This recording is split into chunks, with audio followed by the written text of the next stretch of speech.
The name of what I'm doing today is called The Moment of Change, Why SF Works, a Hypothesis.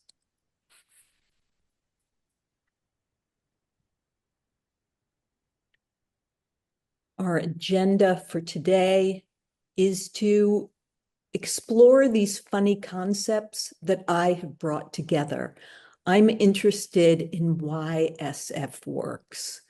And yeah, okay, here we go. Okay, I'm interested in the mind. I'm interested in how we think, and in particular, how and why we change.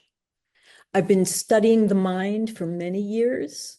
I'm a coach, I'm a facilitator, I'm a creative person who writes, and I'm also interested in change.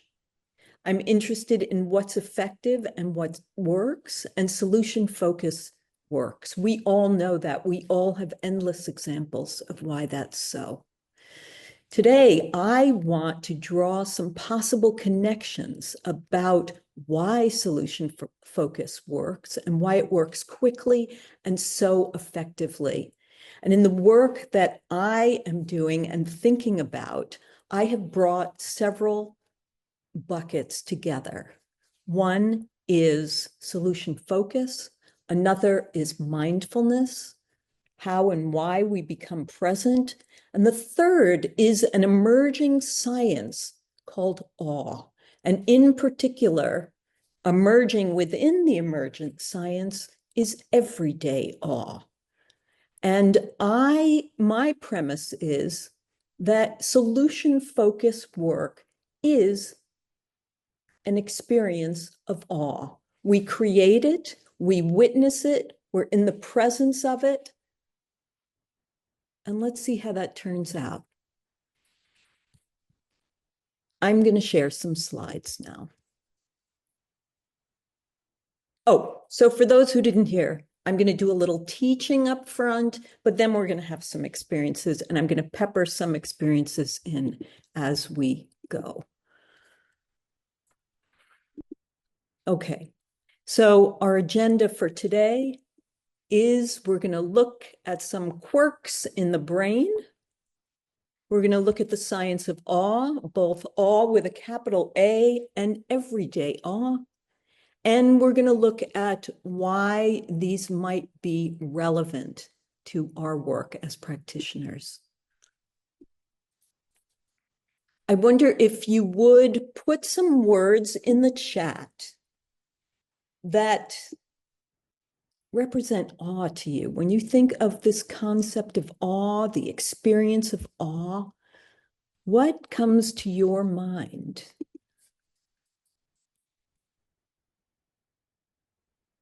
Wonder, absolutely. Being moved and inspired, absolutely. Admiration, surprise, discovery, yes. A big smile, yes. Understanding, inspiration. Being impressed, touched by what's transpiring. Catharsis. Actually, you have all given the definitions of what awe is. Okay. So something that's always been intriguing to me is why solution-focused work isn't more widespread, given how effective it is. And I was thinking that it's possibly because SF came up through the field out there. The work was happening, it was being done, where some other areas have immense funding from universities, even from industry. We don't have that. So I thought, wouldn't it be interesting if we borrowed from some research that already exists and map it on to SF to both validate what it is that we do and to be able to talk about it and possibly to learn from it too. So let's keep going. I want to tell you about an experience of awe that I had. Very recently, I was in New York City on the Upper West Side, staying with my little brother, and it was 12:40 a.m. I'm sitting at the kitchen table and I don't want to go to bed. I'm so excited. I'm awake. I had a great day. I'd taken 20,000 steps, my wristwatch told me, which monitors steps.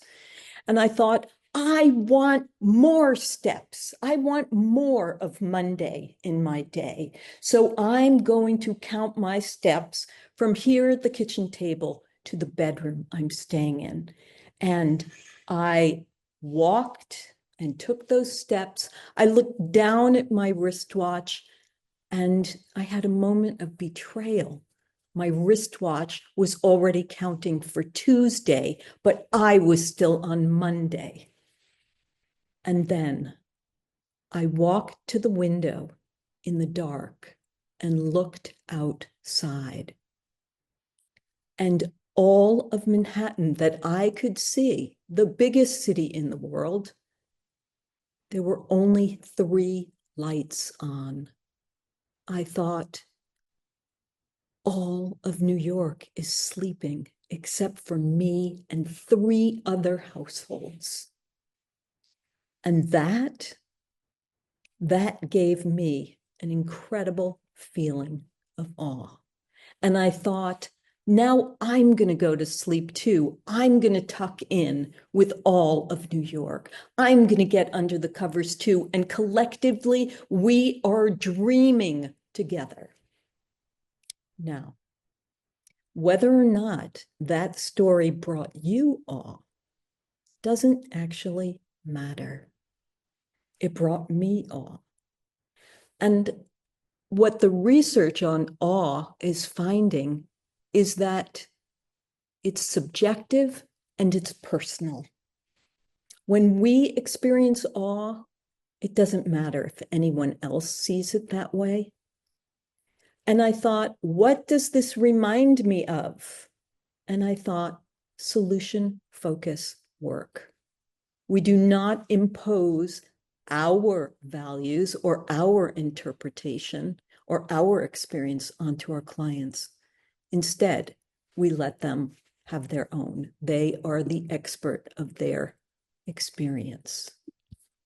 So, in order to proceed, we need to talk about this quirky brain of ours. We've learned more about the brain in the last 30 years than all of human history. And human history is very, very long. I'm interested in the modern brain. And the modern brain is very old. The modern brain, depending on who you ask, is between 100,000 years old and 40,000 years old. That means that the modern brain hasn't seen any real structural or functional change in all these thousands upon thousands of years. But some of the hard wiring from even our ancient ancestors, and by ancient ancestors, I mean 50 generations ago, our relatives, some of the hard wiring remains. And I'm interested in a couple particular quirks.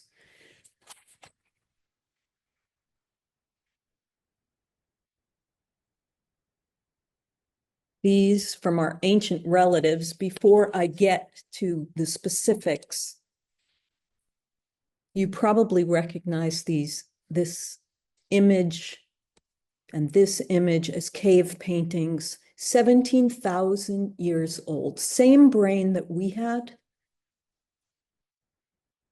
except the difference between possibly me and this relative of mine is that this relative didn't go to art school.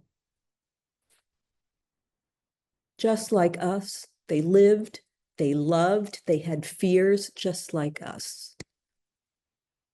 Let's talk about the brain.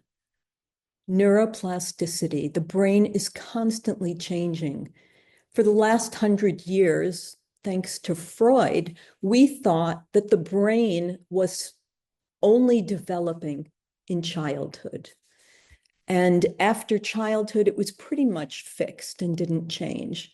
But what we found out, thanks to fMRI machines, is that the brain is constantly changing. It is wiring and rewiring itself based on incoming information and stimuli.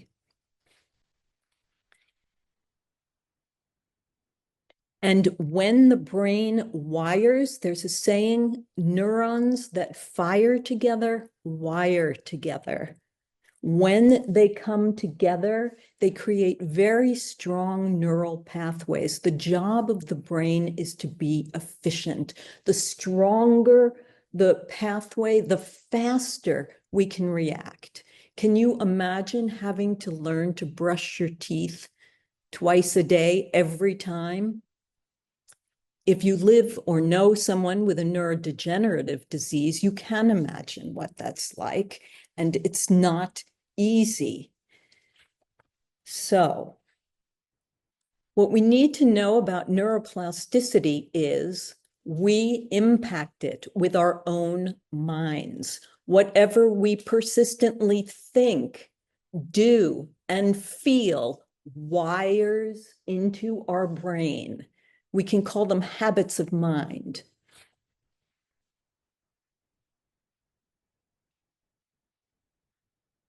You want to see what that looks like in real time, what strong neural pathways look like? If you would, take out a piece of paper. Do you have a piece of paper somewhere nearby? And I'd like you to write your signature on that.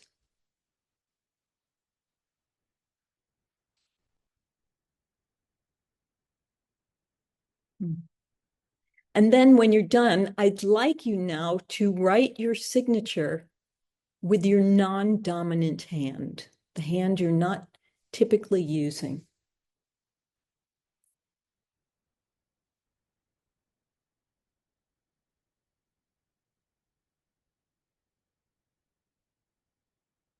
And now, still working on it? Oh, yeah. I see some laughter, some smiles. Yes. Would you hold it up to the camera so we can see? Get in real close with it so we can see. Yeah. Oh, look at the differences of those signatures. Some are pretty close. Look at Susan Oster's. Wow. Yeah. Look at that. That is a prime example of the neuroplastic brain. Whatever we persist persistently think, do, feel, our behavior keeps those neural pathways strong. So let's now take a peek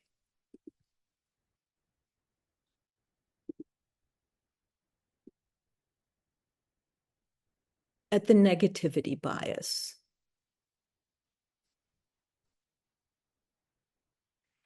In 1991, a guy named Roy Baumeister, a researcher, wrote a paper with a killer name.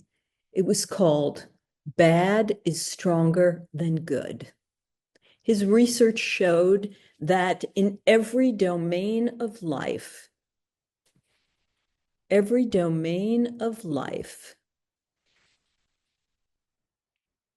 the brain prefers what's negative. Now, if you were walking in the forest, our ancient ancestors 50 generations ago, walking in the forest looking for some food, if you bent down to pick up that stick that was on the path, but it turned out to be a poisonous snake, you would not see dinner time that day. However, if hardwired into your brain was this little quirk that made sure you would be afraid first, it would mean you'd live to see another day. Better safe than sorry, as the expression goes.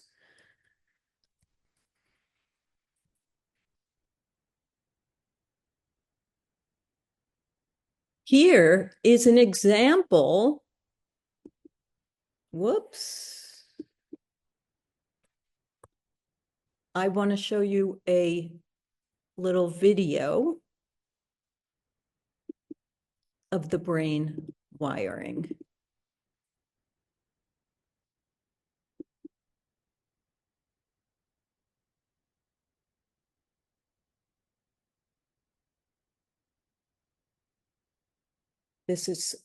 These are brain cells in a petri dish, thanks to Joe Dispenza, an author and someone who's interested in why we change. That is happening in all our heads right this moment. These are neural connections, neural networks, when those pathways send fast signals to each other. That's new thoughts.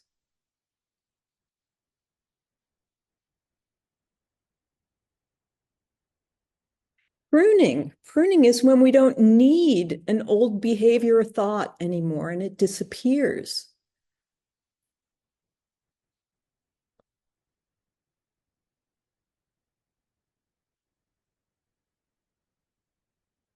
Excellent. Okay. So when you think of awe, I wonder if you also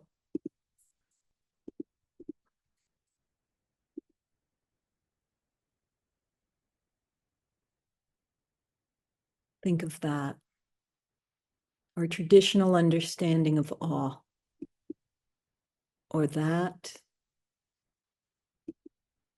or that, or that. It might be the redwoods in California, which are enormous.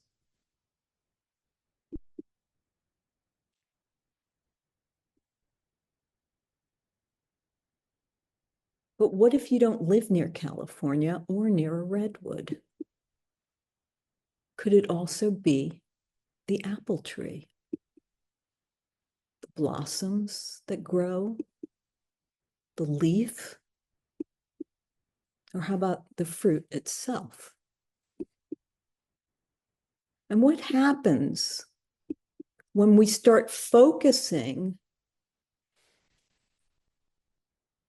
on the everyday in a new way? If we bring our awareness and our attention, our presence, and start looking or hearing or sensing, what do those speckles start to remind you of? Or what are the colors on an apple? What happens to you when you start looking at everyday things in this new way? What is awe, actually? It's a physiological experience that quickly brings us present. It's a self-transcendent emotion. We actually feel very small when we're in the presence of awe. But paradoxically, we don't feel alone. We feel like we're in the presence of something vast that transcends our understanding of the world. And here's its impact. The thing that was troubling us that day quickly drops away. Takes just 5 to 15 seconds. It challenges us to rethink our previously held ideas. It offsets loneliness, gives us a sense of meaning and purpose. We become more generous, patient, and kind. We also become more creative. We become more relaxed, soothed, and calm. How do you know if you're experiencing awe? Well, it lives on a spectrum. It goes from the subtle to the intense. And for the researchers who are currently doing this work, it doesn't just get intense, It gets orgasmic. Their language, not mine.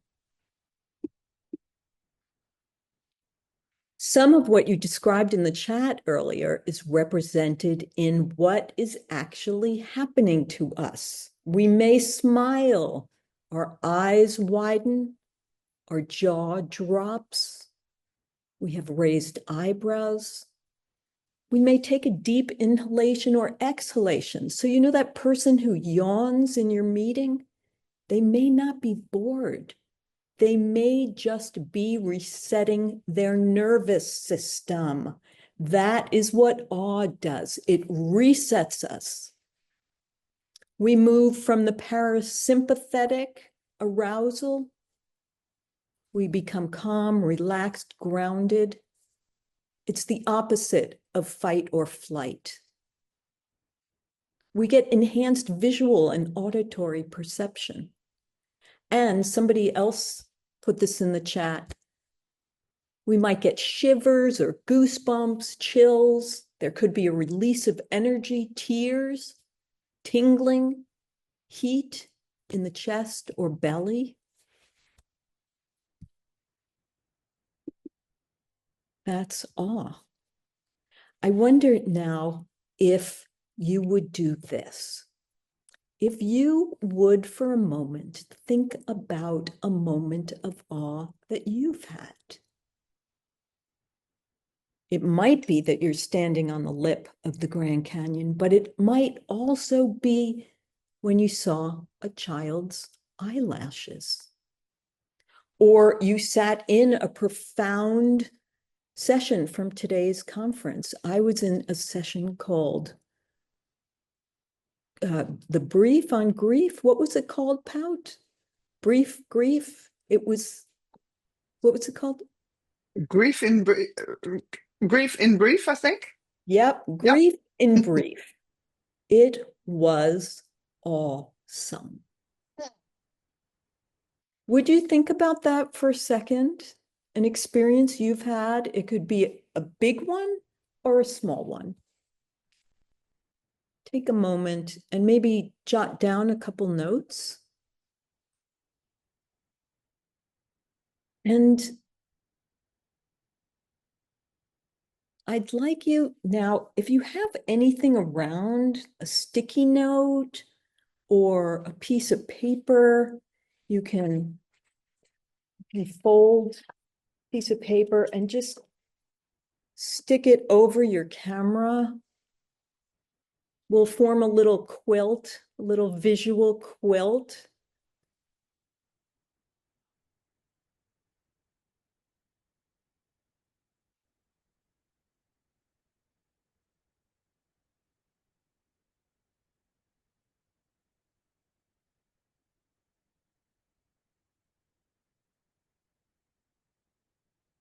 Beautiful.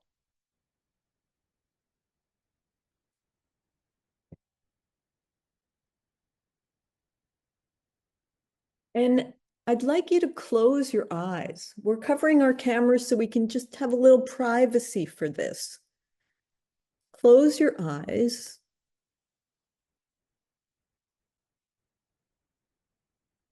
And take a breath in and out.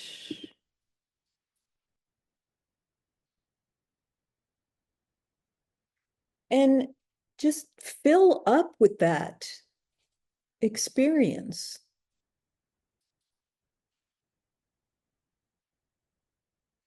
Okay. I would love you guys to go into some breakout rooms and have a little conversation about your experience of this briefly. Hold on a second. Hold on. Okay. I see some people smiling. I wonder why. Why are you smiling out there if you're smiling?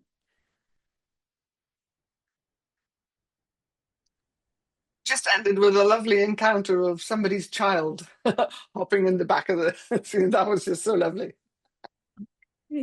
Yeah.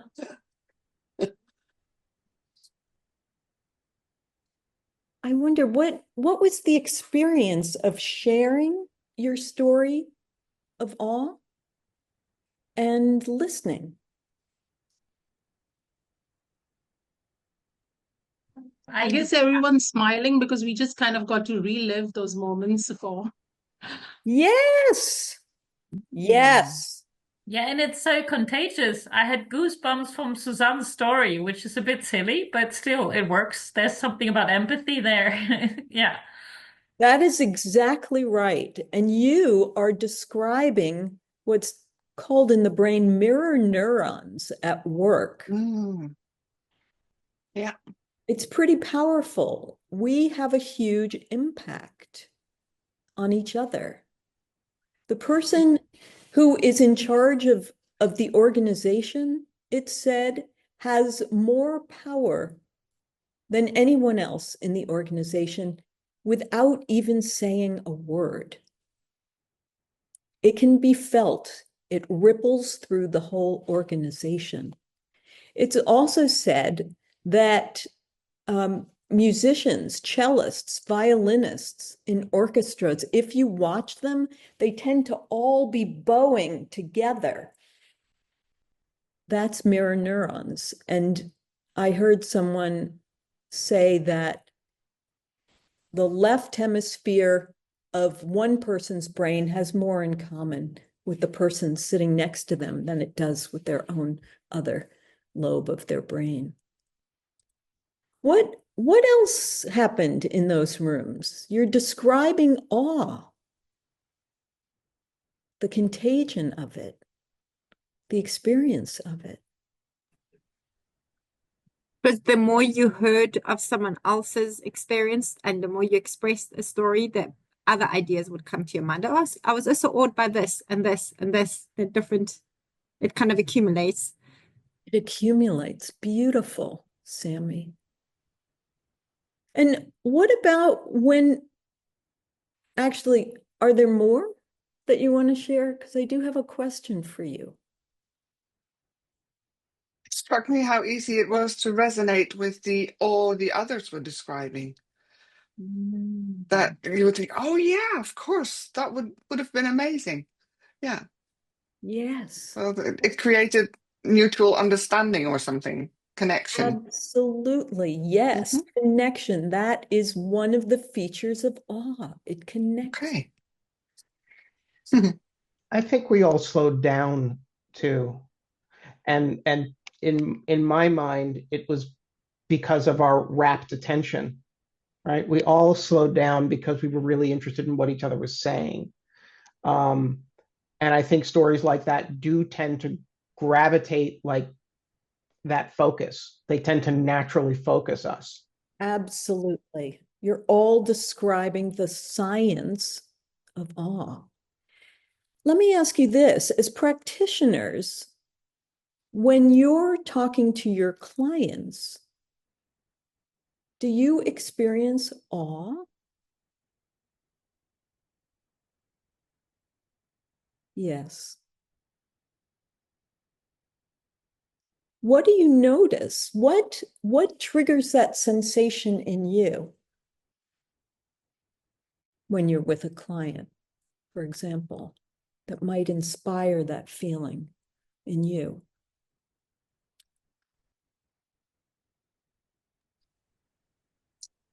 I think I feel it when I see people make connections.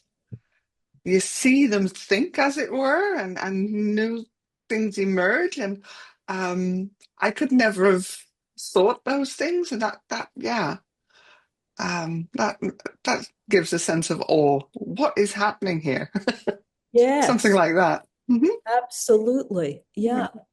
And I couldn't help hearing maybe some reference too to the research that some of our own SFers have been up to, Adam Froer Mhm. and Mia Lund and Rachel Gillibrand, yeah, who Yeah. use EEG machines measuring what's going on in people's heads when they're being asked these SF questions. What impact do you think you can have on your clients?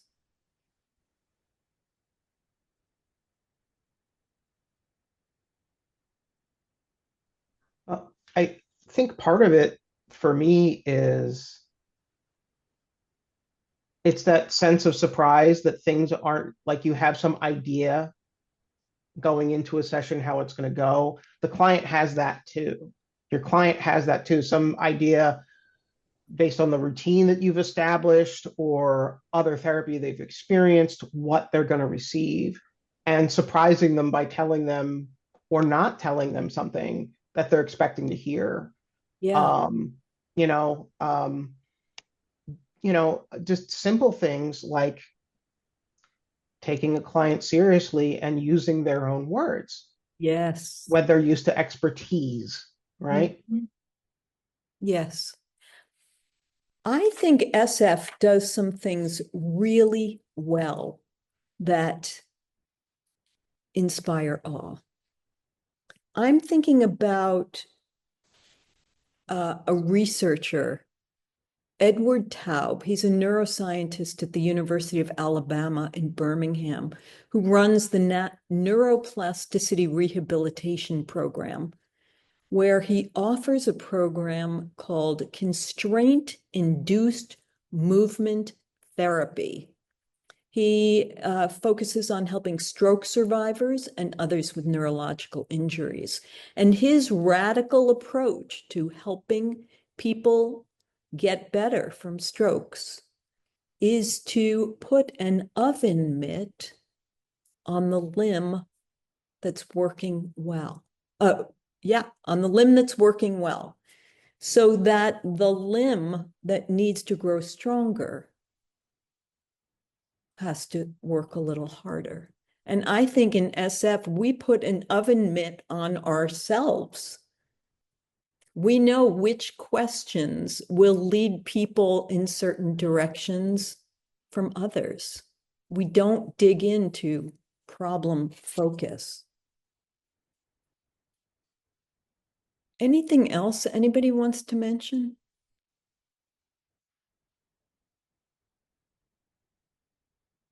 Okay,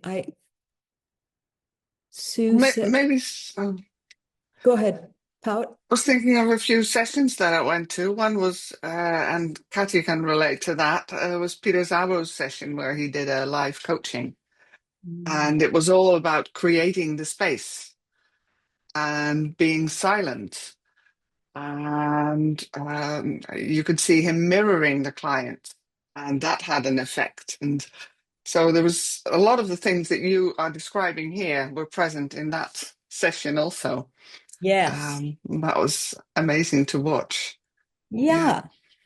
Yeah. Would it be okay if you guys went back into another little breakout room? And I'm interested to know, because I want to have an experience of awe here, totally selfish. I'm curious to know how some of this information could sharpen you as a practitioner. Would you consider that? Do you need any more information or to learn anything? Actually, before we go off into breakout rooms, I am going to show you some things. Here's what's also happening that we need to think about.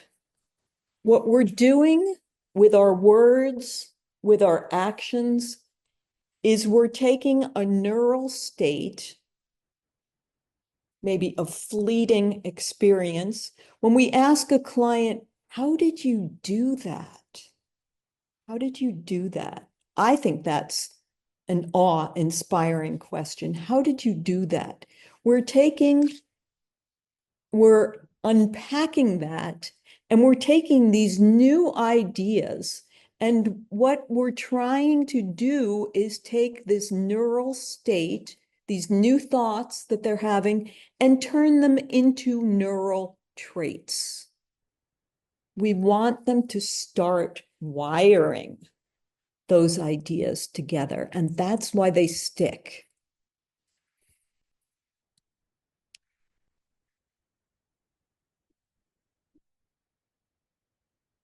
Okay, now, would you mind going out into a breakout room again? Thank you. So the question is, how could knowing a little bit about awe sharpen your skills as a practitioner. Maybe it can, maybe it can't. I am curious to know what you think.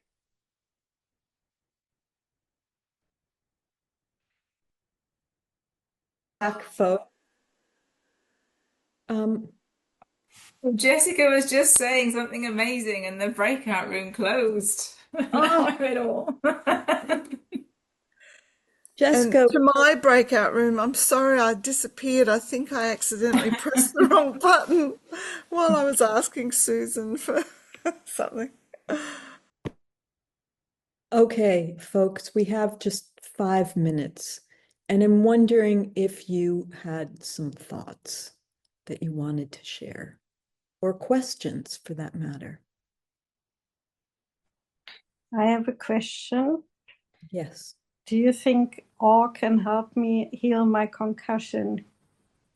Actually, I'm not a medical doctor. However, and I'm sorry to hear you have a concussion.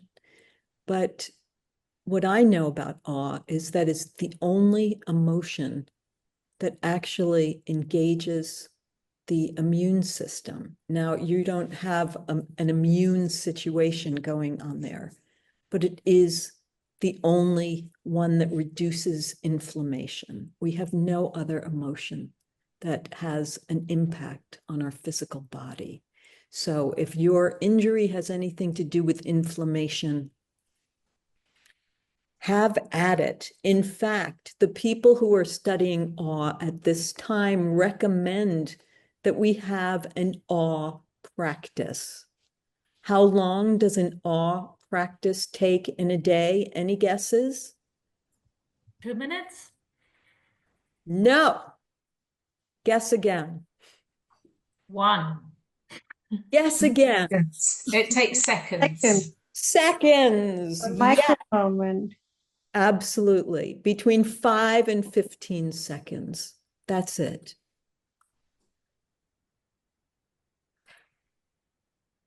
I wonder where. Go ahead. It just made me think of some old people who, when they've been interviewed about their secret of aging gracefully, have talked about waking up in the morning and being amazed that they're still alive and in awe of still being alive, so that they would have their awe practice done there and then. Absolutely. Absolutely. Julia, if I yes. can offer a couple of things in the chat. First of all, I think all we need to do is have you speak to people, because Sue Licorice is in awe of your voice. And it's she says your speaking voice is putting her in awe. Oh, that is so sweet, Sue. And this is how I feel about you. And others are asking about resources. They're wanting to know, can I listen to a podcast or something they can read, because you've inspired them about awe. Yeah. I recommend a couple books. And the first is Awe, the New Science of Everyday Wonder and How It Can Transform Your Life. Dr. Keltner, he was the originator of the early research 20 years ago. The emerging research also happening under his auspices in his lab, The Power of Awe, written by a medical doctor whose specialty is pain relief. They are seeing amazing results working with this awe practice, just practicing 3 times a day. And then a truly those are inspiring. And then a book that really will shake your world is The Brain That Changes Itself by Norman Doidge, a medical doctor who talks about neuroplasticity. And if you want any theory, scientific theory behind some of the concepts, there is a place called the PEP Lab in North Carolina. Stands for, it's about the physiology and our emotional lives. I was going to just recommend, I've put it in the chat, for Australians, where I'm zooming from, Julie Baird wrote Phosphorescence, and she just talks about the awe of phosphorescent objects, beings, animals and plants. And she recovered from cancer and was noticing this part, transition part in her life of just being absorbed by awe. It's a beautiful book. Yeah. Beautiful. We're about to hop off. We're going to stay true to our timing. Swimming in phosphorescence. Beautiful. Any parting shots before we go? I'm going to leave you with one suggestion, and that is to think about your SF questions when you're asking them and notice the impact they make. I think they are truly awe-inspiring. Okay, my friends, thank you so much for coming today. Have a great rest of the conference. Thank you. Thank you. This was lovely, Julia. Thank you. This was amazing. Hi, Julia. Thank you so much. Bye. Thank you. Such a lovely session. Thanks all. Bye, bye, bye. I think I'm